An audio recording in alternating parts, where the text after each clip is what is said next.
إن الحمد لله نحمده ونصلي ونسلم على رسوله الكريم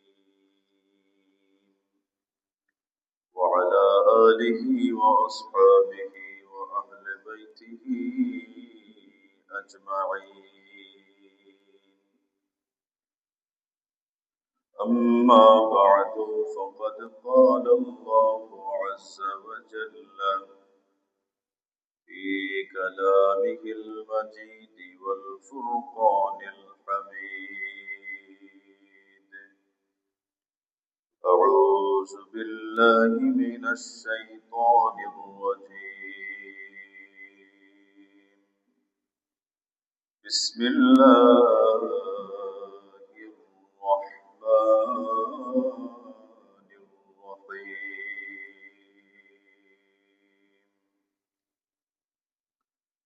قد جاءكم من الله نور وكتاب مبين. وقال عز وجل شان حبيبه مخبرا وآمرا إن الله وملائكته يصلون على النبي يا أيها الذين آمنوا صلوا عليه وسلموا تسليما. بسم الله والحمد لله الصلاة والسلام عليك يا رسول الله. بسم الله والحمد لله الصلاة والسلام عليك يا رسول الله. اللهم صل على سيدنا مولانا محمد وعلى آل سيدنا مولانا محمد. اللهم صل سيدنا مولانا محمد وعلى آل سيدنا مولانا محمد. وكل أين أتى الرسل الكرام بها فإنما اتصلت من نوره بهم. اللهم صل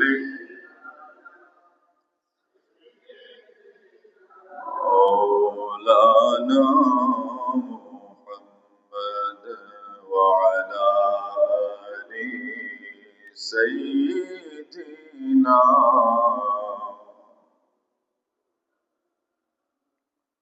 فإنه شمس فضل هم كواكبها يظهرن أنوارها للناس في الظلم. اللهم صل سيدنا مولانا محمد وعلى آل سيدنا محمد. لا إله إلا الله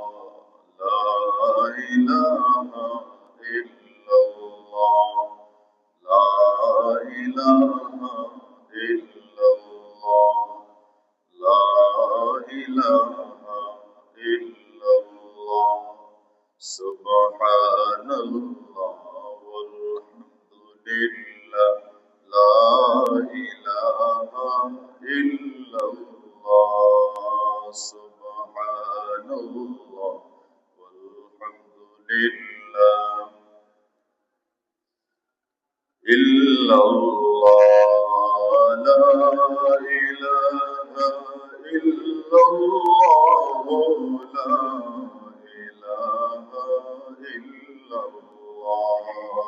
la ilaha illallah la ilaha illallah لا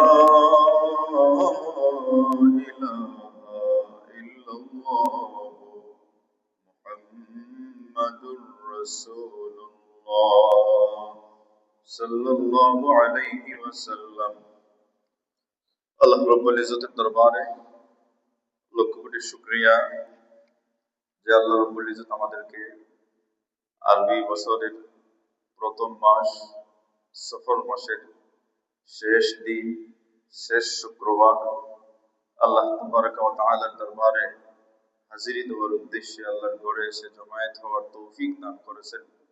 আল্লাহ রাব্বুল ইজ্জতের শুকর আদায় করি আলহামদুলিল্লাহ। হাজিরিন, আজকে হচ্ছে সফর মাসের শেষ দিন এবং আজকে শুক্রবার। আগামী দিন থেকে আরবি বছরের দ্বিতীয় মাস রবিউল আউয়াল মাসের গণনা শুরু হবে। রবিউল আউয়াল মাস হচ্ছে আমাদের কাছে বড় স্মরণীয় এবং বরণীয়, আমাদের কাছে বড় গুরুত্বপূর্ণ যে রবিউল আউয়ালের মাসে तमाम সৃষ্টির ওসিলা নবী, तमाम মখলুকের নবী, तमाम আলমের রহমত নবী মুহাম্মদুর রাসূলুল্লাহ সাল্লাল্লাহু আলাইহি ওয়াসাল্লাম এই রবিউল আউয়ালের মাসে আগমন করেছেন। আবার এই মাসেই একই দিনে রাসূল পাক সাল্লাল্লাহু আলাইহি ওয়াসাল্লামের ইন্তেকাল হয়েছে। তো আমরা রাসূল পাক সাল্লাল্লাহু আলাইহি ওয়াসাল্লামের ইন্তেকাল দিবসটাকে আমরা পালন করি না, আমরা রাসূলের আগমনটাকে বেশি গুরুত্ব দেই। আমরা আগমনের খুশি প্রকাশ করি, রাসূলের ইন্তেকালটাতে আমরা দুঃখ প্রকাশ করি না। কারণ রাসূলুল্লাহ আগমনটা আমাদের জন্য যেভাবে কল্যাণকর, রাসূলের ইন্তেকালটাও আমাদের জন্য কল্যাণকর। বলুন না সুবহানাল্লাহ। হাজিরিন, এটা হচ্ছে আমাদের জন্য কল্যাণকর। আমাদের আত্মীয় স্বজন বা আমরা যারা সাধারণ মানুষ আছি, নবী যারা নয়, তাদের মৃত্যু আর নবীদের মৃত্যু এক নয়। আমাদের মৃত্যু আর নবীদের মৃত্যু কি নয়? এক নয়। আমরা হচ্ছে গুনাহগার, নবীরা হচ্ছেন মাসুম, বেগুনাহগার। সুবহানাল্লাহ। কারণ কেউ যদি মনে করে যে নবী ভুল করেছেন, নবী গুনাহ করেছেন, তাহলে সে বেঈমান। যে কেউ, শুধু আমাদের নবীর বেলায় নয়, 1,24,000 নবী রাসূলের মধ্যে কোন নবীর যদি দোষ অন্বেষণ করে তাকে দোষী বানাতে চায়, তাহলে সে বেঈমান, কাফির পর্যায়ে চলে যাবে যদি ইয়াকিন বিশ্বাস তার দিলের মধ্যে ঢুকাইয়া দেয়। এই জন্য আহলে সুন্নাত ওয়াল জামাতের আকীদায় বিশ্বাসী যারা, প্রকৃত ঈমানদার যারা, তাদের আকীদা হলো, বিশ্বাস হলো যে সমস্ত আম্বিয়া কেরামরা মাসুম, নিষ্পাপ, বেগুনাহগার। সুবহানাল্লাহ।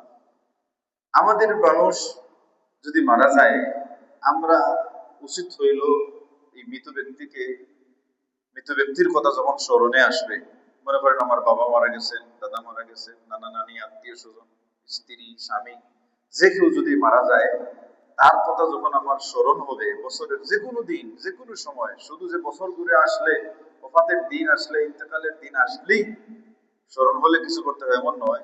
যখনই স্মরণ হবে তখন আমাদের উচিত হইল কি, তার জন্য কিছু সওয়াবের সানি করা, কিছু সওয়াব তার রুহে পাকে বসাইয়া দেওয়া।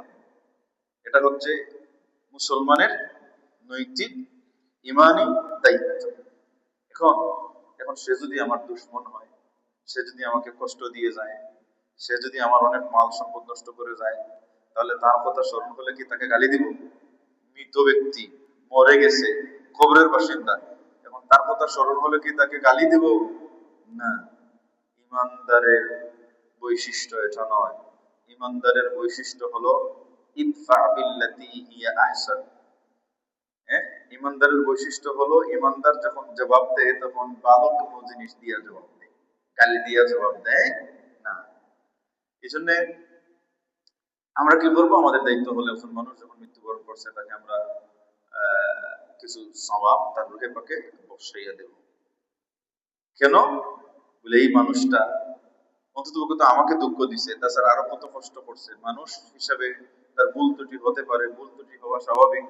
তখন আমরা কি করব, তার এই ভুল ত্রুটি গুলো যেন আল্লাহ ক্ষমা করে দেন, কবরের জিন্দগিটা যেন আল্লাহ আরাম আয়েশের জিন্দগি করে দেন, সেই জন্য আমরা তার রুহে পাকে কিছু সওয়াব বসাইয়া দেব। হতে পারে আমার এই সওয়াবের দ্বারা আল্লাহ তার জিন্দগির গুনাহ খাতাগুলো মাফ করে দিয়া তাকে কবরে নিষ্পাপ বানিয়ে দিবেন, কবরের জিন্দগিটা নেককারদের মতো, আল্লাহ ওয়ালাদের মতো জিন্দগি বানাইয়া দিবেন। হতে পারে, গ্যারান্টি নেই। এটা হচ্ছে কি, এই যে সবটা বসাই দিলাম আমাদের মধ্যে গানটা কবরের বাসিন্দা হয়, কিন্তু আমাদের নবী মুহাম্মদ সাল্লাল্লাহু আলাইহি ওয়াসাল্লামের জন্য সওয়াব বসানোর কোনো প্রয়োজন নাই। কারণ সব তো বসাইব তার জন্য যার সওয়াবের প্রয়োজন, কিন্তু আমার রসুলের তো সওয়াবের প্রয়োজন নাই। কেন, আমার রসুল হচ্ছে নিষ্পাপ। আমার রসুল কি নিষ্পাপ, আমার রসুলের সওয়াবের প্রয়োজন নাই। তাহলে যে আমরা দোয়া করতে বলি, আল্লাহ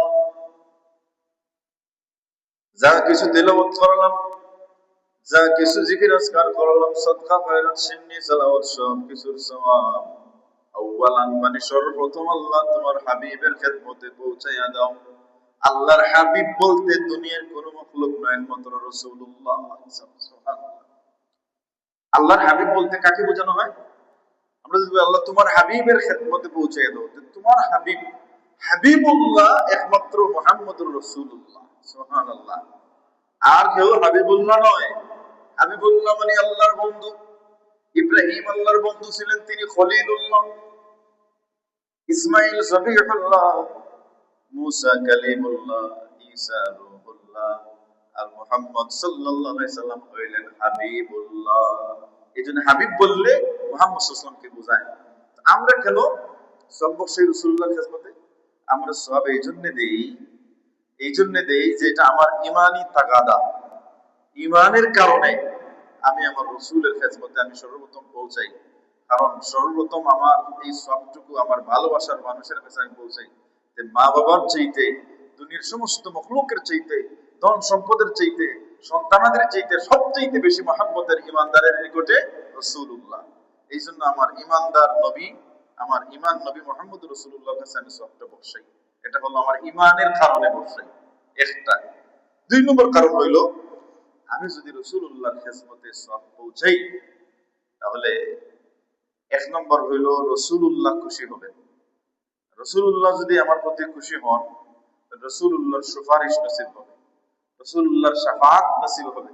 রাসূলুল্লাহর শাফাআতের জন্যও আমি কি করি, সওয়াবটা পৌঁছাইয়া দেই। তৃতীয়ত হইল রাসূলুল্লাহ সাল্লাল্লাহু আলাইহি ওয়াসাল্লামের শানে দুরূদ শরীফ পড়লে, রাসূলুল্লাহর খেদমতে সওয়াব বসাইয়া দিলে আল্লাহ খুশি হন, খুশি হইয়া ওই দোয়াটুকু আল্লাহ কবুল করেন। সুবহানাল্লাহ। নবীর ওসিলায়। তাহলে আমি রাসূলের খেদমতে এই জন্য সওয়াব দেই, রাসূলের গুনাহ মাফির জন্য দেই না। ৪ নম্বর কারণ হইল, আমি রাসূলের খেদমতে যে সওয়াবটা পৌঁছাইয়া দিলাম, সেই জন্য যেন আল্লাহ রাসূলুল্লাহর দরজা, রাসূলুল্লাহর মর্যাদা, মর্তবা যেন আল্লাহ বুলন্দ করে দেন, সেই জন্য আমি রাসূলের খেদমতে সওয়াব বসাইয়া দিই। রাসূলুল্লাহ আমার সওয়াবের জন্য কি নয়, মুখাপেক্ষী নয়, কিন্তু আমার মুর্দেগানরা কবরের মধ্যে আমাদের নিকট থেকে সওয়াব পাওয়ার জন্য মুখাপেক্ষী। মুখাপেক্ষী কিভাবে মুখাপেক্ষী? আমার রাসূল বলেন যে তোমাদের মাইয়িত কবরের মধ্যে এইরকম বিপদের মধ্যে আছে, যেরকম সাগরের মধ্যখানে একটা ছোট নৌকার মাঝি, সাগরের মধ্যখানে যাওয়ার পরে নৌকাটা ডুবে গিয়া তার হাত ছাড়া হয়ে গেছে, সে একাকার হয়ে গেছে সাগরের মধ্য সাগরে। এখন এমন বিপদের মধ্যে সে সাঁতার কেটে কেটে কিনারে ওঠাও সম্ভব নয়, আবার তার জান রক্ষা করাও সম্ভব নয়। ওই সময় যেভাবে সে অপেক্ষায় তাকে যদি একটা কাঠের টুকরা পাইতাম, তাহলে ওটার মধ্যে ধরে হইলেও নিজের জানটা রক্ষা করতাম। আমার রাসূল বলেন, ওই মুক্ত সাগরের ডুবন্ত নৌকার মাঝি যেভাবে বিপদে, এর চাইতে বড় বিপদের মধ্যে আছেন আমাদের মধ্যে আমরা। তারা অপেক্ষায় থাকেন যে দেখি আমার সন্তানাদি যে রেখে আসলাম তারা কি আমার জন্য কিছু সওয়াব বসাইয়া দেয় কিনা। এই জন্য তারা সওয়াবের অপেক্ষায় থাকে। ওই এই জন্য আমরা কি করবো, আমাদের দায়িত্ব হলো জিন্দাদের উপরে আমরা আমরা মুর্দাগানদেরকে সওয়াব দেব, আমাদের মুর্দাদের ফায়দার জন্য, কিন্তু রসুলের ফায়দার জন্য নয়, বরং রসুলের মর্যাদা বুলন্দির জন্য, রসুলের রূহ আমাদের প্রতি খুশির জন্য, আল্লাহকে খুশি করার জন্য আমরা রসুলের খেদমতে সওয়াব পৌঁছাই।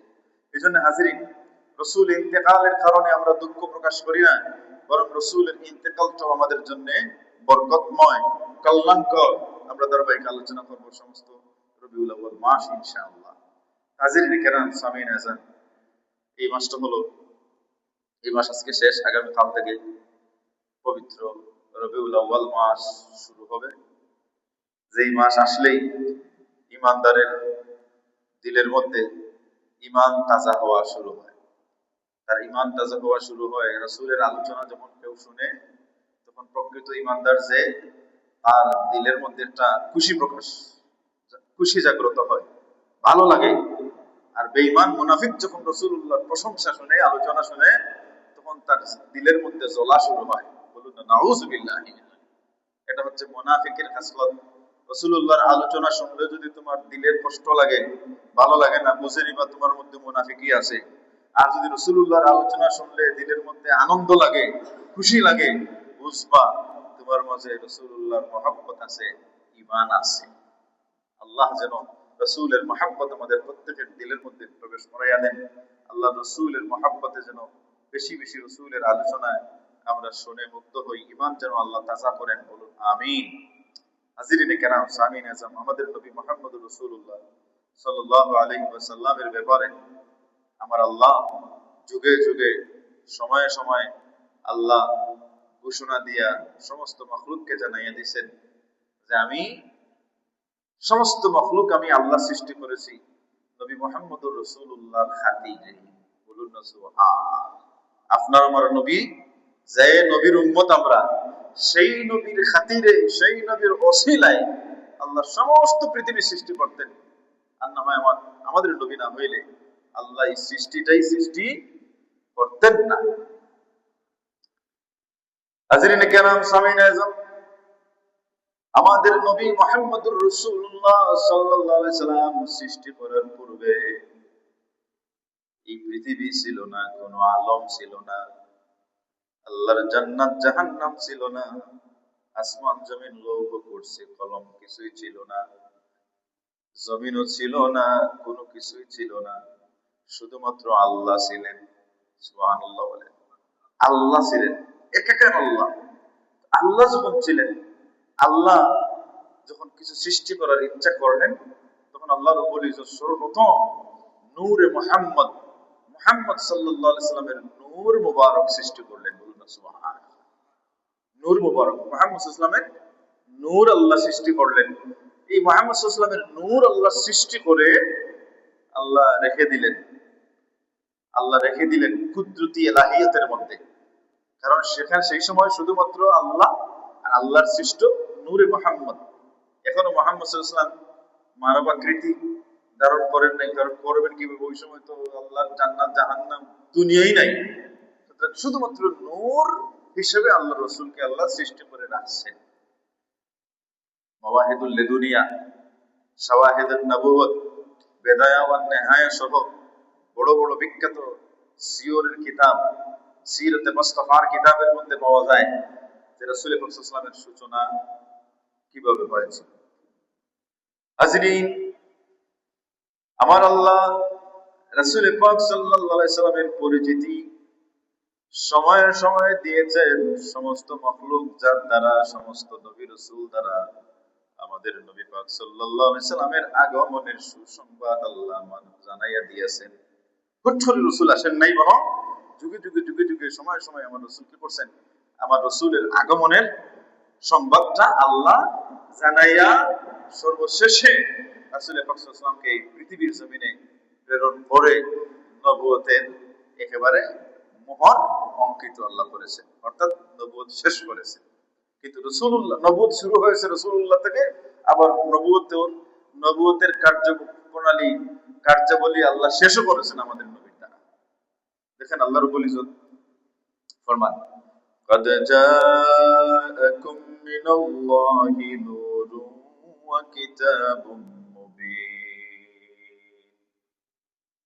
সূরা আল মাইদার 15 নং আয়াতে আমার আল্লাহ ফরমান, তোমাদের নিকটে আল্লাহর পক্ষ থেকে এসেছে নূর।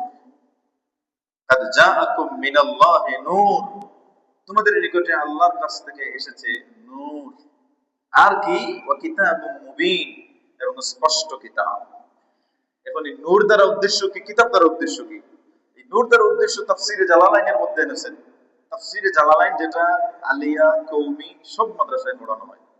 তাফসীরে জালালাইন কওমি মাদ্রাসায় মনে হয় তাফসীরে জালালাইন মানে জালালাইন বলে একটা ক্লাসের নাম আছে। এই ক্লাসের মধ্যে তাফসীরে জালালাইন পড়ানো হয়, আলিয়াতে পড়ানো হয়। তাফসীরে জালালাইন না পড়লে, তাফসীরে জালালাইন পড়ার যোগ্যতা না হলে ওয়াজ করা জায়েজ নেই, ওয়াজ করে জায়েজ নেই।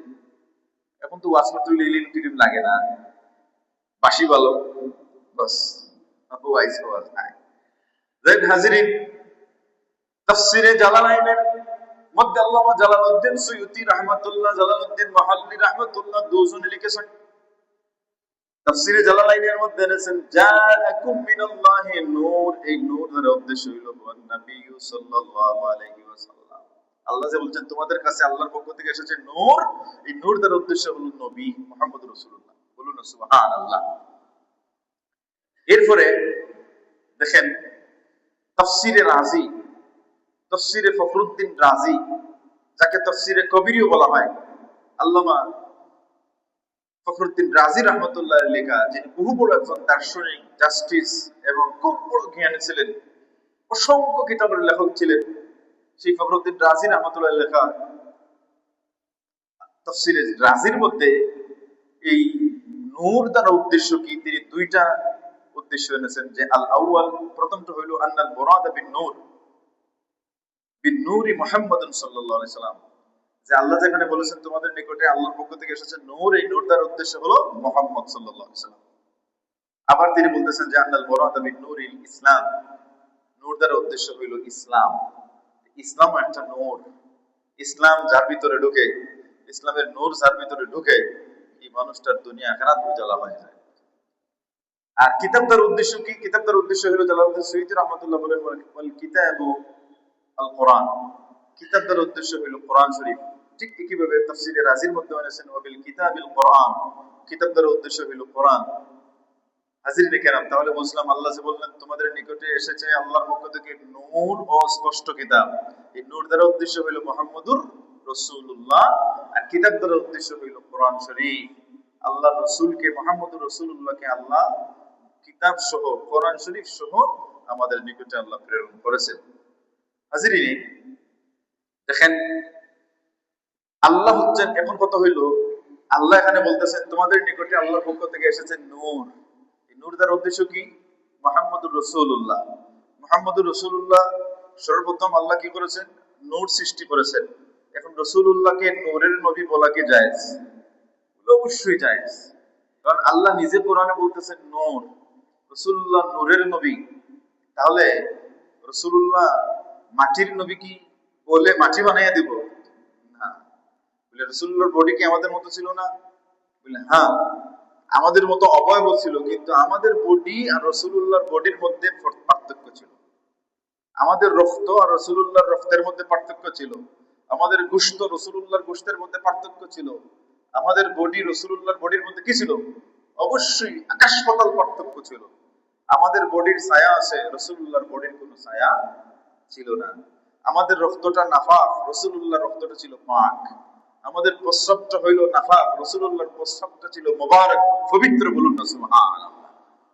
আমাদের রক্ত খাওয়া হারাম, রাসূল সাল্লাল্লাহু আলাইহি ওয়াসাল্লামের রক্ত মুবারক পান করে জান্নাতের সুসংবাদ পেয়েছেন। রাসূল, আমাদের প্রস্রাবটা হইল নাফাক, রাসূলুল্লাহর প্রস্রাব মুবারক পান করে উনি যতদিন পৃথিবীতে ছিলেন ততদিন পর্যন্ত একেবারে রূপমুক্ত ঘোষণা রাসূল থেকে নিয়েছেন। বলুন না সুবহানাল্লাহ। আমাদেরকে বেঁধে রাখলে যতক্ষণ না কেউ ছুটাইয়া না দেয় খোলা যায় না, কিন্তু রসুলুল্লাহকে কোনো জিনিস বেঁধে রাখতে পারতো না, বাঁধলেও রসুলুল্লাহ অটোমেটিকলি হাতটা নাড়াইলেই ছুটে যেতে পারতেন। অর্থাৎ রসুলুল্লাহ এমন ছিলেন, সুবহানাল্লাহ। যাই হোক, রসুলুল্লাহর বডিটা ছিল, এটা একটা রিফাইন করা বডি। সেটা আমাদের আমাদের বডির মতো বডি রসুলুল্লাহর ছিল না। আমাদের মতো রক্তে মাংসে গোশতে বডিটা ছিল না। আমাদের মতো যদিও মানবীয় আকৃতির বডি ছিল, রসুলুল্লাহ মানুষ, তবে আমাদের মতো নয়, আমাদের মতো নয়। রাসূলুল্লাহ টপ টু বটম ছিলেন, তিনি নূরের নবী। যাই হোক, এগুলো আলাদা চ্যাপ্টার, এগুলো কিন্তু আমভাবে এটা বলার বিষয় নয়। আমভাবে জেনারেল মানুষ ওগুলো নিয়ে তর্ক করার অধিকার নাই। এগুলো আলিমের ব্যাপার, আলিমরা তর্ক করবেন, আলিমরা বুঝবেন। আমরা শুধু এতটুকু মানব, বিশ্বাস করবো যে রাসূলুল্লাহ নূরের নবী ছিলেন, এতটুকু ঠিক। হাজিরিনে কেরাম, সামিনে কেরাম, এখন যদি বলেন যে আল্লাহ তো নূর, রাসূলুল্লাহ কি আল্লাহর মতো জাতি নূর? না, আল্লাহ হচ্ছে নূর। আল্লাহ বলতেছেন আল্লাহু নূরুস সামাওয়াতি ওয়াল আরদ, আল্লাহ হচ্ছেন আসমান জমিনের নূর, জ্যোতি। এটা কেমন নূর? এটার কোন আকৃতি আছে? আল্লাহ অন্যত্র সূরা শুআরার মধ্যে বলতেছেন, সূরা শুরার মধ্যে বলতেছেন লাইসা কামিসলিহি শাই, আল্লাহ যে নূর, এই নূরের কোন পৃথিবীতে কোন মিসাল নাই। বলুন না সুবহানাল্লাহ। আল্লাহ হচ্ছে বেমিসাল, আল্লাহর কোনো কি নাই, মিসাল নাই। আল্লাহ নূর, কিন্তু আল্লাহর নূরের কোনো মিসাল নাই। নবীজি নূর, কিন্তু নবীর মিসাল আছে। নবী মুহাম্মদুর রাসূলুল্লাহ, তিনি আল্লাহর নবী। তবে নবী যে নূরের তৈরি, ওই নূর কি আল্লাহর জাতি নূর? না। আল্লাহর জাতি নূর যদি কেউ বিশ্বাস করে, মুশরিক হয়ে যাবে। কারণ আল্লাহর সাথে শরীক করে বলতেছে। আল্লাহ যে নূরের তৈরি, আল্লাহ যে নূর, তার সাথে কোন, আল্লাহ নিজে বলতেছেন লাইসা কামিসলিহি, আল্লাহর মিশেল কেহ নাই। সুতরাং রসুল যে নূরের তৈরি, বলে রসুল হচ্ছেন আল্লাহর শ্রেষ্ঠ নূর, আল্লাহর মাখলুক নূর। আল্লাহর মাখলুক নূর হইলেন। সুতরাং মাখলুক কখনো খালিকের মতো হইতে পারে না, মাখলুকের তুলনা খালিকের সাথে হইতে পারে না। এই জন্য হাজিরিনে কেরাম, সামিনে যান, যাই হোক, রাসূলুল্লাহ হচ্ছেন শ্রেষ্ঠ নূর, আর আল্লাহ হচ্ছেন খুদ নূর, যেই নূরের কোনো মিসাল নাই, যেই নূরের কোনো শরীক নাই, যেই নূরের কোনো তুলনা নাই। আল্লাহর সাথে রাসূলের নূর মিলাইলেই শিরক হয়, মুশরিক হয়ে যাবে। সাবধান, এটা বলা যাবে না। হাজিরিনে কেরাম, সামিনে যান, আর আল্লাহ নূর, আল্লাহকে রাসূলুল্লাহ নূর হিসেবে দেখেছেন। কোন মিসাল আকৃতি হিসেবে দেখলেও রাসূলুল্লাহ তা প্রকাশ করেন নাই। আল্লাহ রাসূল যখন মেরাজে গেলেন, রাত্রে মেরাজের রাত্রিতে আল্লাহ রাসূল আল্লাহর সাক্ষাৎ নিয়ে যখন পৃথিবীর জমিনে আগমন করলেন, তখন আল্লাহ রাসূলকে জিজ্ঞেস করা হলো, ইয়া রাসূলুল্লাহ, আপনি কি আপনার রবকে, আল্লাহকে দেখেছেন? আল্লাহকে কি আপনি দেখেছেন? আপনি আল্লাহকে কিভাবে দেখেছেন? আল্লাহকে কি দেখেছেন? আল্লাহ রাসূল বললেন যে রাআইতু রাব্বি নূরা, আমি আমার রাসূল, আমি আমার আল্লাহকে নূর হিসেবে দেখেছি। সুবহানাল্লাহ, শুধু নূর দেখেছি, কোনো আকৃতি রাসূলুল্লাহ প্রকাশ করেন নাই, রাসূলুল্লাহ বলেন নাই। এই জন্য রাসূল পাক সাল্লাল্লাহু আলাইহি ওয়াসাল্লামের কোনো আকৃতি মিসাল নাই। কেউ যদি আল্লাহর কোনো আকৃতি মিসাল নাই, কেউ যদি আল্লাহর আকৃতি মিসাল লাগায়, তাহলে শিরক হয়ে যাবে। সাবধান। তো আল্লাহকে রাসূল পাক সাল্লাল্লাহু আলাইহি ওয়াসাল্লাম কি করেছেন? দেখেছেন নূর হিসেবে, নূর হিসেবে দেখেছেন, কোন মিসাল বলেন নাই, আকৃতি বলেন নাই। তো হাজিরিনে কেরাম, সামিনে আযাম, আল্লাহ রাসূল অন্যত্র ফরমান যে রাসূল পাক সাল্লাল্লাহু আলাইহি ওয়াসাল্লাম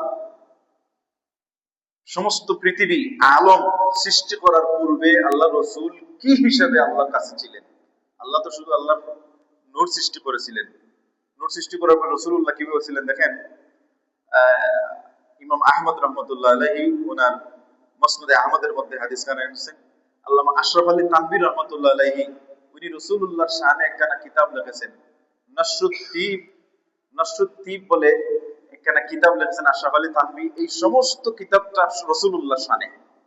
আলহামদুলিল্লাহ, আশরাফ আলী তানভী যিনি কওমি গণনার উচ্চ পর্যায়ের একজন আলিম ছিলেন, তিনি ওই কিতাবের মধ্যে হাদিস খানা এনেছেন। হযরতে আলী রাদিয়াল্লাহু তাআলা আনহু থেকে বর্ণিত হাদিস, যে আল্লাহর রাসূল ইরশাদ ফরমান, কুনতু নূরান বাইনা ইয়াদাইল্লাহি তাআলা ক্বাবলা আন ইয়াখলুকা আদামা বি 14 আলফ আমিন। আদম আলাইহিস সালাতু ওয়াস সালামকে আল্লাহ সৃষ্টি করার 14,000 বছর পূর্বে আমি আল্লাহর কাছে নূর হিসেবে ছিলাম। বলুন না সুবহান। মাওয়াহিবুল লাদুনিয়ার মধ্যে আছে যে আল্লাহ রাসূল ফরমান, আমি আল্লাহর কাছে নূর অবস্থায় যখন আমি কুদরতে এলাহিয়তের মধ্যে অবস্থান করেছিলাম, সেই সময় আমি আল্লাহর তাসবিহ পড়েছি, সেই সময় সালাত পড়েছি, সেই সময় আল্লাহর তাসবিহ তাহলিল গুলো আমি পড়েছি। পড়ে আল্লাহর হক আদায় করার মতো যত নামাজ আছে সবগুলো আমি শেষ করেছি। সুবহানাল্লাহ। নূর থাকা অবস্থায়। হাজিরিন কেরাম, অনেক লম্বা ইতিহাস। যাই হোক, আল্লাহ রসুল বলতেছেন আদম আলাইহিস সালাম সৃষ্টির 14,000 বছর পূর্ব থেকে আমি আল্লাহর কাছে নূর হিসেবে ছিলাম। সেই সময় শুধু নূর হিসেবে আমার আকৃতি ছিল আল্লাহর কাছে, আর কিছুই ছিল না। আদম আলাইহিস সালাম সৃষ্টির কত হাজার বছর? 14,000 বছর। আশরা আলফা আমিন। হাজিরিন, এরপরে দেখেন আরেকখানা হাদিস, যে হাদিস খানা মুসনাদে আব্দুর রাজ্জাকের মধ্যে হাদিস খানা এনেছেন, যে হাদিস খানা দালাইলুন নবুয়তের মধ্যে এনেছেন, যে হাদিস খানা মাওয়াহিদুল লাদুনিয়ার মধ্যে এনেছেন, যে হাদিস খানাও আশরাফ আলী তানভী সাহেব উনার নাশরুত টিভির মধ্যে এনেছেন। কি হাদিস খানা? এটা হলো যাকে যে হাদিসকে হাদিসে জাবের বলা হয়। আমরা জানি হাদিসের কিতাবের মধ্যে কয়েকখানা হাদিস আছে যে হাদিসগুলোকে এক একটা পরিভাষায় নামকরণ করা হয়েছে। যেমন হাদিসে গার, বুখারী শরীফের মধ্যে একটা হাদিস আছে হাদিসে গার। হাদিসে গার মানে হইল গুহার হাদিস, অর্থাৎ তিন বন্ধু এক গুহার মধ্যে ঢুকছিলেন, পরে যে ঘটনাগুলো ঘটছিল ওই বর্ণিত হাদিসকে হাদিসে গার বলা হয়। আরেকটা হাদিস বলা হয় হাদিসে জিবরাইল, বুখারী শরীফের মধ্যে আছে। হাদিসে জিবরাইল কি? যে জিবরাইল আলাইহিস সালাম আল্লাহ রাসূলের খেদমতে এসে কয়েকটা প্রশ্ন করেছিলেন, আখবিরনি আনিল ইসলাম, আখবিরনি আনিল ঈমান, আখবিরনি আনিল ইহসান, আখবিরনি আনিস সাআ। ওই যে প্রশ্নগুলো করেছিলেন আল্লাহ রাসূল জবাব দিয়েছিলেন, ওই প্রশ্ন এবং জবাব সম্বলিত হাদিসকে হাদিসে জিবরাইল বলা হয়। আর এই হাদিসকে বলা হচ্ছে হাদিসে জাবের, যে হাদিসের মধ্যে রাসূলুল্লাহ সৃষ্টির সূচনা, আল্লাহর মাখলুক সৃষ্টির সূচনা বর্ণিত হয়েছে। রাসূলুল্লাহ সৃষ্টির সূচনা যে হাদিসে বর্ণিত হয়েছে, যে হাদিসকে হাদিসে জাবেরও বলা হয়, হাদিসে জাবের নামে পরিচিত। তিনি হচ্ছেন জাবির ইবনে আব্দুল্লাহ আল আনসারী। তিনি আনসারী সাহাবী, মদিনার আনসারী সাহাবী হযরত জাবির রাদিয়াল্লাহু তাআলা আনহু। তিনি বলেন যে কুলতু ইয়া রাসূলুল্লাহ, আমি একদিন আল্লাহর রাসূলকে বললাম, হে আল্লাহর রাসূল, বি আবি আনতা ওয়া উম্মি, হে রাসূল আমার আম্মা এবং বাবা আপনার জন্য কুরবান হোক। সাহাবায়ে কেরামদের এরকম আদব ছিল, আল্লাহর রাসূলের সাথে কোনো কিছু জানতে চাইলে এরকম তারা বলতেন, অথবা বলতেন ফিদাকা ইয়া রাসূলুল্লাহ। বললেন ইয়া রাসূলুল্লাহ আখবিরনি আন আউওয়ালি শাইইন খালাকাহু আল্লাহু তাআলা ক্বাবলা আল আশিয়া। ইয়া রাসূলুল্লাহ আপনি আমাকে এই সংবাদটা দেন, সর্বপ্রথম আল্লাহ রাব্বুল ইজ্জতের এই সৃষ্টির মধ্যে সর্বপ্রথম আল্লাহ কোন জিনিস সৃষ্টি করলেন, সৃষ্টির সূচনা আল্লাহ কি দিয়ে শুরু করলেন?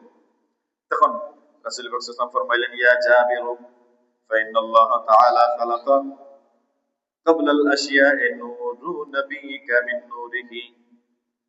হে জাবের, আল্লাহ রাব্বুল ইজ্জত যখন একাকার ছিলেন, যখন কোনো মাখলুক ছিল না, যখন আল্লাহ রাব্বুল ইজ্জত যখন কোনো কিছু সৃষ্টি করার ইচ্ছা করলেন, তখন সর্বপ্রথম তোমার হাবিবের নূর অর্থাৎ আমার নূর আল্লাহ নূরে মুহাম্মদ সৃষ্টি করলেন। সুবহানাল্লাহ। নূরে মুহাম্মদ সৃষ্টি করলেন। এই নূরে মুহাম্মদ মুহাম্মদ সাল্লাল্লাহু আলাইহি ওয়াসাল্লামের নূর মোবারক সৃষ্টি করে আল্লাহ কুদরতি এলাহিয়াতের মধ্যে রেখে দিলেন। রাসূল পাক সাল্লাল্লাহু আলাইহি ওয়াসাল্লামের এই নূরটা নিরাকার অবস্থায় মখলুক হিসেবে বহুদিন পর্যন্ত মাওয়াহিবুল লাদুনিয়ার মধ্যে বিস্তারিত আলোচনা আছে। বহুদিন পর্যন্ত আল্লাহ কুদরতি এলাহিয়তের মধ্যে দেখে নূরে মুহাম্মদ আল্লাহর ইবাদত করেছেন, আল্লাহর জিকির করেছেন। আমার রাসূল ফরমান ফাজাআলা যালিকা নূর ইয়াদুরু বিল কুদরতি হাইসু শাআ আল্লাহু তাআলা ওয়া লাম ইয়াকুন ফি যালিকাল ওয়াক্তি লাওহ ওয়ালা কালামুন ওয়ালা জিন্নাতুন ওয়ালা নারুন ওয়ালা মালাকুন ওয়ালা সামাউন ওয়ালা আরদুন ওয়ালা শামসুন ওয়ালা কামারুন ওয়ালা জিন্নুন ওয়ালা ইনসুন। আল্লাহ রাসূল বলতেছেন যে সময় আল্লাহ নূরে মুহাম্মদ সাল্লাল্লাহু আলাইহি সাল্লামের নূর আল্লাহ যখন সৃষ্টি করেছিলেন, তখন লৌহ ছিল না।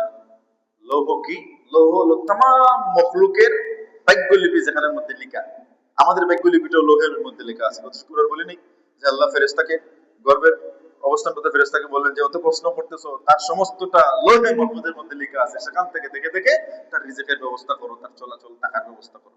তো লৌহে মাহফুজ হইল যেখানের মধ্যে আল্লাহ সমস্ত মানব জাতির সমস্ত মখলুকের ভাগ্য লিখে রাখছেন, গচ্ছিত রাখছেন। কোরআন শরীফ খান লৌহে মাহফুজে ছিল।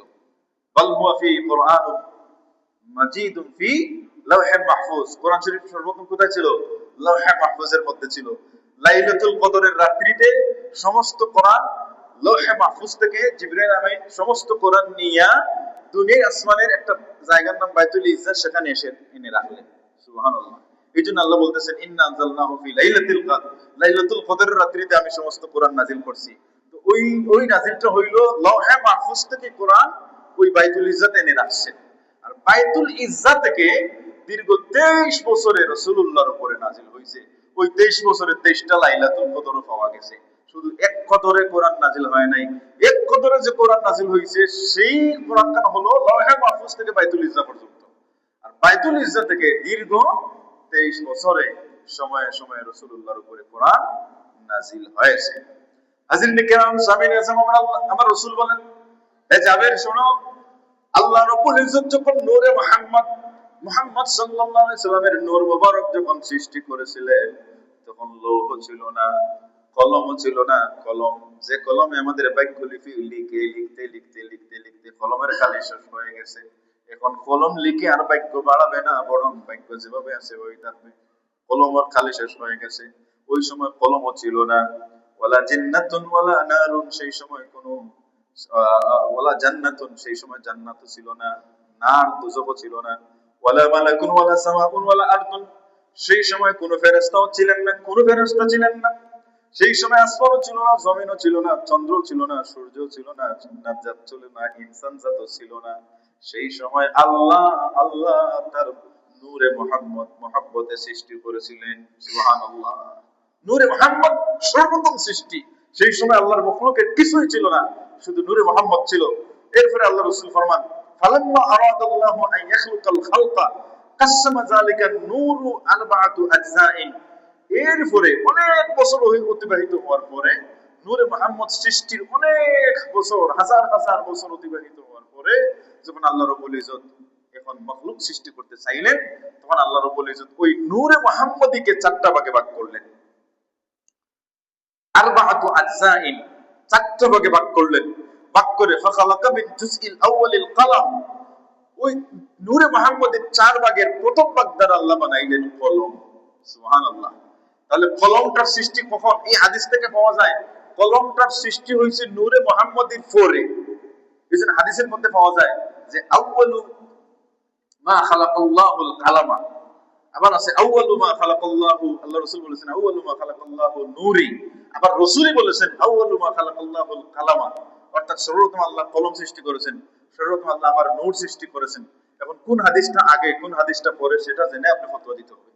এখন এই দুইটা হাদিসেই বলা হয়েছে, আমার রাসূল বলেছেন যে সর্বপ্রথম আল্লাহ কলম সৃষ্টি করেছেন, আবার বলেছেন সর্বপ্রথম আল্লাহ আমার নূর সৃষ্টি করেছেন। এখন এই হাদিস থেকে অনেকে বলেন যে রাসূলুল্লাহ নূর প্রথম সৃষ্টি হয় নাই, রাসূলুল্লাহ নূর সৃষ্টি হয় নাই, রাসূলুল্লাহ বলেছেন সর্বপ্রথম কলম সৃষ্টি হয়েছে। অথচ আমার রাসূল বলতেছেন আমার নূর যখন আল্লাহ সৃষ্টি করলেন, নূরে মুহাম্মদ যখন সৃষ্টি করলেন, তখন কলমও ছিল না, লৌহও ছিল না, জান্নাত জাহান্নাম ছিল না, পৃথিবীর কোনো অস্তিত্ব ছিল না, তখন আল্লাহ নূরে মুহাম্মদ সৃষ্টি করেছেন। তাহলে বোঝা গেল আউয়ালু মা খালাকাল্লাহু নূর, এটা হচ্ছে প্রথম সৃষ্টি। আর দ্বিতীয় পর্যায়ের সৃষ্টি হইল সমস্ত মখলুকের মধ্যে, দ্বিতীয় পর্যায়ের প্রথম সৃষ্টি হইল কলম। বুঝছেন বিষয়টা? এটা বুঝের অভাবের কারণে অনেক মানুষ কি হয়ে যায়, অথবা অনেকে, কারণ একই পড়া, এক ক্লাসের ছাত্র, উস্তাদ পড়াইতেছেন কিন্তু পাঁচজন পাঁচ রকম বুঝে, ঠিক কিনা? আমিও কতদিন দেখছি, এখানে আমি বয়ান করছি, আমার তো রেকর্ড থাকে, কারণ এটা একটা অংশে দিতে হয়, এই জন্য রেকর্ড করা হয়। তো রেকর্ড থাকে, দেখা যায় যে এটা এখানে একটা বলা হয়েছে, হয়তো মাইকের স্পিকারের কারণে বা বুঝের অভাবের কারণে বাইরে গিয়ে আরেকটা বলে স্লিপ হইতে পারে। কারণ আমি তো ফিরিস্তা নয়, আদম সন্তান, স্লিপ হইতে পারে। স্লিপ হইলে সংশোধনের জন্য আপনি পরামর্শ দেওয়া আপনার ইমানি দায়িত্ব। যদি আপনি না দেন তাহলে আমি তো ভুলের মধ্যে যাব, ঠিক না? আর যদি শুদ্ধ মনে করেন তাহলে মানতে আপনি বাধ্য, কারণ আমি তো এমনি কথা বলি না। কোরআন হাদিসের শরীয়তের হুকুম আহকাম বা বিধিবিধান যখন বলতেছি আপনি মানতে বাধ্য। অস্বীকার করলে গুনাহগার হবেন, ইনকার করলে গুনাহগার হবেন। আর যদি অবহেলা তুচ্ছ করেন এটাও অন্য ব্যাপার। যে হাজিরিনে কেরাম সামিন আজম, আল্লাহ রাব্বুল ইজ্জত কি করলেন, নূরে মুহাম্মদকে চারটা ভাগে ভাগ করে প্রথম ভাগ দা বানাইলেন কলম, এরপরে কমিনা সানিল লৌহ, দ্বিতীয় ভাগ দ্বারা আল্লাহ বানাইলেন লৌহ, তৃতীয় ভাগ দ্বারা বানাইলেন আল্লাহ সমস্ত ফেরেশতা। এরপরে দেখেন সুম্মা কাসসামাল জুজউর রাবিউ আরবাআতু আসাইন, এরপরে আল্লাহ রাব্বুল ইজ্জত চতুর্থ অংশটাকে আরো চার ভাগে ভাগ করে প্রথম ভাগ দ্বারা বানাইলেন সামাওয়াত, সাত আসমান, দ্বিতীয় ভাগ দ্বারা বানাইলেন আল্লাহ সাত জমিন, তৃতীয় ভাগ দ্বারা আল্লাহ বানাইলেন জান্নাত এবং জাহান্নাম, চতুর্থ ভাগটাকে আল্লাহ আবার চার ভাগে ভাগ করলেন। ফাখালাকা মিন আউয়ালি নূর আবসারিল মুমিনিন, এর প্রথম ভাগ দ্বারা আল্লাহ বানাইলেন ঈমানদারদের চোখের নূর। আমরা যে চোখ দিয়ে দেখি সেটা হচ্ছে কিন্তু সেই আলোটা কি, সেটা হচ্ছে নূরে মুহাম্মদের একটা অংশ, বলুন না সুবহানাল্লাহ। সেটা হচ্ছে নূরে মুহাম্মদ, এটা নূর দিয়ে দেখি। এটা আমাদের বাল্ব লাগাইলে, কারেন্টের সাথে লাইন লাগাইলে আলো দেয়, হ্যাঁ, লাইটের মধ্যে ব্যাটারি, চার্জার ব্যাটারি লাগাইলে আলো দেয়, কিন্তু আমাদের চোখে যে আলো দিতেছে এটা কিসের আলো, এটা হচ্ছে নূর, এটা কিন্তু আমরা নূর দ্বারা দেখি। এই জন্য ওলি আল্লাহ যারা, তাদের একটা নূর আছে, যারা যে আমাদের পাওয়ার, আমাদের এই নূরের পাওয়ার হইলো পর্দার ভিতর পর্যন্ত, পর্দার বাইরে আমরা দেখতে পারি না, ঠিক কিনা? কিন্তু আল্লাহ রাব্বুল ইজ্জত আল্লাহর ওলিদের এমন পাওয়ার দিছেন, তারা ওই নূরের এমন পাওয়ার দিছেন, তারা শুধু পর্দার ওপাশের বিষয়টা নয়, বরং সাত আসমানের উপরে সিদরাতুল মুনতাহা পর্যন্ত এখানে দাঁড়াইয়া দেখতে পারে, বলুন সুবহান। এটা হচ্ছে কি, এটা হচ্ছে ফারাসাত। এই জন্য আল্লাহ রাসূল বলেছেন ইত্তাকু ফারাসাতাল মুমিনি ফাইন্নাহু ইয়ানজুরু বিনূরিল্লাহ, তোমরা ঈমানদারদের, তোমরা আল্লাহ ওয়ালাদের, ওলি আল্লাহদের, আল্লাহর মকবুল বান্দাদের ফেরাসত থেকে, বদ নজর থেকে তোমরা বেঁচে থাকো, কারণ তারা তোমাদেরকে দেখবে যে তোমাদের দিকে তাকাইতেছেন, কিন্তু মূলত তোমার সমস্ত ভিতরটা এক্সরে করে ফেলতেছে। কারণ এই ক্ষমতা তারা রাখেন, ভিতরের অংশ ভিতরেরটা এক্সরে করতে পারেন চোখ দিয়ে তাকাইয়া। এই ক্ষমতা মানুষের আছে না নাই? এই মানুষের আছে, এটা শরীয়ত। এটা তো বর্তমান যে প্রযুক্তির জমানা, মডার্ন যুগ, এটা তো আরো আগাইয়ে দিয়েছে। যেমন আমরা যে এক্সরে করি না, এক্সরে করতে সময় কি ভিতরে মেশিন ঢুকায় এক্সরে করে, এটা যদি, এটাকে কি বলে জানি, আল্ট্রাসোনো নাকি, হ্যাঁ, হয়তো এগুলো করলে ভিতরে ফ্যাক্টর ঢুকায়, লিভারের যে লাইনের সবগুলো দেখার জন্য গাটা আছে কিনা। কিন্তু এমনি স্বাভাবিক যে এক্সরে করা হয়, আপনি যাবেন মেশিনের সামনে, দাঁড়াইবেন, জাস্ট এটা স্নেপ মারে, ঠিক কিনা? এটা স্নেপ, এই স্নেপটা কিসের হয়, একটা আলো যায়, এই আলোতে আপনার হাড্ডি জোড়া না ভাঙ্গা, জোড়া লাগছে না ভাঙ্গা লাগছে না, এমনকি হাড্ডির ভিতরের মজ্জা যেটা আছে সেটা পর্যন্ত বলে দিতে পারে, শুধুমাত্র এই মানুষের বানানো আলো দ্বারা। আর এই চক্ষুটা তো হইলো, এই নূরগুলো তো হইলো আল্লাহর কুদরতি দান, সুবহানাল্লাহ। সেই জন্য ওলিদের সামনে গেলে, আল্লাহ ওয়ালাদের সামনে গেলে আদব রক্ষা করে চলতে হয়, কারণ তারা তোমার ভিতরগুলো এক্সরে করে ফেলে। শুধু তাই নয়, বরং যার যত বেশি পাওয়ার, তাদের ওই দেখার পাওয়ারটা তত বেশি। যেমন আবু বকর সিদ্দিক রাদিয়াল্লাহু তাআলার সামনে একবার জিবরিল আমিন এসে বললেন, হে আল্লাহ রাসূলের সাহাবী, বলেন তো এই মুহূর্তে জিবরিল কোথায় আছেন? তখন আবু বকর সিদ্দিক রাদিয়াল্লাহু তাআলা এরকম চোখ বুঝলেন, মুছলেন, আবার চাইলেন, পাইলেন না, আবার মুছলেন, আবার চাইলেন, সাইয়া বললেন যে আমি প্রথমবার চক্ষু মুছলাম, মুজে আমি একেবারে পৃথিবীর সীমাল থেকে জনব, মাগরিব থেকে মাশরিক সবগুলো আমি খুঁজলাম, পৃথিবীর কোথাও জিবরাইল পাইলাম না। দ্বিতীয়বার মুজে আমি সাত আসমান পাড়ি দিয়ে সিদরাতুল মুনতাহা, রাসূলুল্লাহ বলেছেন সিদরাতুল মুনতাহার উপরে আর জিবরাইল যেতে পারে না, আমি সিদরাতুল মুনতাহা পর্যন্ত খুঁজলাম, সাত আসমান সহ কোথাও জিবরিলকে পাইলাম না, আমার সামনে যিনি তিনি জিবরিল, বলুন না সুবহান। তখন তিনি বললেন সত্যি আমি জিবরিল, সুবহানাল্লাহ। আদমের সুরতে এসেছেন, মানুষের সুরতে এসেছেন, এটা হচ্ছে ঈমানের পাওয়ার। আবু বকর সিদ্দিক রাদিয়াল্লাহু তাআলা ঈমান কেমন ছিল?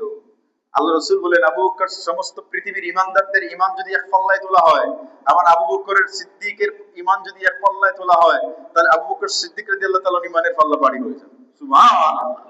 কেমন ঈমানদার ছিলেন আবু বকর সিদ্দিক? এই সিদ্দিক শব্দটা আল্লাহ উপাধি লাগাইয়া দিয়েছেন, বলুন না সুবহানাল্লাহ। আল্লাহ উপাধি লাগাই দিয়েছেন। এর আগে নাম ছিল, কিন্তু মেরাজের ঘটনার আগে কিন্তু আবু বকর শুধু ছিল ওনার নাম। মেরাজের ঘটনাকে সত্যায়ন করার কারণে আল্লাহ তার নামের পিছনে সিদ্দিক লাগাই দিলেন। এই জন্য হাজরিনে কেরাম, সামিন এজাম, আমরা যে চোখ দিয়ে দেখি সেটা হচ্ছে, সেটাও কিন্তু নূরে মুহাম্মদ সাল্লাল্লাহু আলাইহি ওয়াসাল্লাম। ওয়া মিনাস সানি নূর কুলুবুহুম ওয়া হিয়াল মা'রিফাতু বিল্লাহ। এবং আরেকটা নূর হইল অন্তরের নূর, ওই যে আবু বকর সিদ্দিক রাদিয়াল্লাহু তাআলা আনহু যেখানে সিদরাতুল মুনতাহা পর্যন্ত গেলেন, এটা কি দিয়ে দেখলেন? মারিফাতিল্লাহ, অন্তরের নূর দিয়ে তিনি দেখছেন, এই চর্মচক্ষুর নূর দিয়ে নয়। আরেকটা অংশ দ্বারা আল্লাহ বানাইলেন নূরু আনসাবু ওয়া তাওহীদু লা ইলাহা ইল্লাল্লাহ মুহাম্মাদুর রাসূলুল্লাহ। লা ইলাহা ইল্লাল্লাহ মুহাম্মাদুর রাসূলুল্লাহ তো নূরে মুহাম্মাদের দ্বারা আল্লাহ তৈরি করেছেন। এইজন্য লা ইলাহা ইল্লাল্লাহ প্রকৃতপক্ষে জবান এবং দিল দিয়া যে ভিতরে ঢুকাইবে, অবশ্যই তার দিল থেকে ওই নূরে সমস্ত জঙ্গার মিটাইয়া তাকে খাঁটি আল্লাহ ওয়ালা বানাইয়া দিবে। এই জন্য লা ইলাহা ইল্লাল্লাহ যার ভিতরে ঢুকে যায়, ওই মানুষটা আর নাফরমানি কাজ করতে পারে না। লা ইলাহা ইল্লাল্লাহ যে বলবে, আমার রাসূল বলেছেন, মান ক্বালা লা ইলাহা ইল্লাল্লাহ দাখালাল জান্নাহ, যে ব্যক্তি লা ইলাহা ইল্লাল্লাহ মুহাম্মাদুর রাসূলুল্লাহ বলবে, সে জান্নাতে যাবে। এখন যদি বলেন আমি তো লা ইলাহা ইল্লাল্লাহ বলছি আর জান্নাতে তো যাবই, এটা সহিহ হাদিস, জান্নাতে যাবে, এটা তাই নয়। এটা শুধু বললেই যে জান্নাতে যাবেন এমন নয়, আল্লাহর আদেশ পালন করতে হবে, শিরক থেকে মুক্ত থাকতে হবে, ঈমানের উপরে সাবিত কদম থাকা লাগবে, সুন্নতের উপরে আপনি অবস্থান করতে হবে এবং ঈমানের সাথে মৃত্যুবরণ করতে হবে। লা ইলাহা ইল্লাল্লাহ মুহাম্মাদুর রাসূলুল্লাহ বিশ্বাসের উপর মৃত্যুবরণ করলে আজ হোক কাল হোক জান্নাতে যাবে ইনশাআল্লাহ। অর্থাৎ আজ হোক কাল হোক কেন বললাম? জিন্দেগিতে যত গুনাহ খাতা করছে ওগুলো মুছে শাস্তি জাহান্নামে হওয়ার পরে তাকে সে জান্নাতে যাবে ইনশাআল্লাহ। তবে লা ইলাহা ইল্লাল্লাহ মুহাম্মাদুর রাসূলুল্লাহ দিলে প্রাণে বিশ্বাস করে এর উপরে সাবিত কদম থেকে ঈমানের সাথে মৃত্যুবরণ করা লাগবে। ঈমানের সাথে মৃত্যুবরণ করতে হইলে তো আমল অব্যাহত থাকা লাগবে। এখন আমি লা ইলাহা ইল্লাল্লাহ বলে আমি খারাপ মানুষের সাথে চললাম, তাহলে খারাপ মানুষের সাথে চলার কারণে লা ইলাহা ইল্লাল্লাহ বলে যে ঈমান ইসলাম ওগুলো বের হয়ে যাবে। কারণ আমলের কারণে ঈমান তাজা থাকে, আমলের কারণে ঈমানের পাওয়ার বাড়ে, আর আমল না করলে ঈমান নষ্ট হয়ে যায়, একসময় ঈমান দেহ থেকে বের হয়ে যায়। লা ইলাহা ইল্লাল্লাহ বললেই ঈমানদার হওয়া যায় না, বরং ওটাকে কি করা লাগে? চালু রাখা লাগে। যেভাবে দাঁত আসি আপনি বানাইয়া নিয়ে যদি ঘরের মধ্যে রাখেন, জঙ্গাল লেগে এটা লোহা থাকবে না, ইস্পাত থাকবে না, এটা নষ্ট হইয়া এটা অস্তিত্ব নষ্ট হয়ে যাবে। কিন্তু যত খাটবেন, যত আপনি ব্যবহার করবেন, তত খালি তার বাড়তে থাকে, ঠিক কিনা? ঈমান এমন এক জিনিস, সেটা বাড়তে থাকে, আমল করলে বাড়তে থাকে, তিলাওয়াত করলে বাড়তে থাকে, রাসূলের আলোচনা শুনলে ঈমান বাড়তে থাকে, পাওয়ার বাড়তে থাকে। বলুন না সুবহানাল্লাহ। হাজিরিন কিরাম, সামিন আযম, আল্লাহ রাব্বুল ইজ্জতের হাবিব মুহাম্মদ রাসূলুল্লাহর নূর মোবারকের ওসিলায় সমস্ত সৃষ্টি মাখলুক আল্লাহ সৃষ্টি করেছেন। বলুন আলহামদুলিল্লাহ। হাজিরিন কিরাম, সামিন আযম, রাসূল পাক সাল্লাল্লাহু আলাইহি ওয়াসাল্লাম কখন থেকে নবী ছিলেন? আমরা রাসূলুল্লাহর এই আলোচনা, রাসূলুল্লাহর শান আমরা এই রবিউল আউয়াল মাস ভেবে ইনশাআল্লাহ আলোচনা করব, আল্লাহ তৌফিক দিলে। আমরা এটা করলে লাভ হয় কি? ঈমানদারের ঈমান বাড়ে, ঈমানদারের ঈমান বাড়ে, ঈমানের পাওয়ার বাড়ে, রাসূলুল্লাহর প্রতি মাইল হয়, রাসূলুল্লাহর প্রতি তার মহব্বত মায়া বাড়ে, আর রাসূলুল্লাহর প্রতি মায়া তার যত বাড়বে তত সে আল্লাহর নৈকট্য লাভ করবে। সুবহানাল্লাহ। এই জন্য বর্তমানে একদল আমাদের মতো হুজুররা দেখবেন বের হয়েছে যে রাসূলুল্লাহ থেকে আপনাকে কত বেশি দূরে সরানো যায়, আর রাসূলুল্লাহ থেকে যত দূরে সরানো যাবে তত আপনার ঈমান রে খালিয়া নেওয়া তার জন্য সহজ হবে। আল্লাহ যেন ঈমান চোরদের হাত থেকে, ওই আরাফসীদের আক্রমণ থেকে যেন আল্লাহ আমাদেরকে হেফাজত করেন, আমাদের বংশ বুনিয়াদকে যেন হেফাজত করেন বলে আমিন।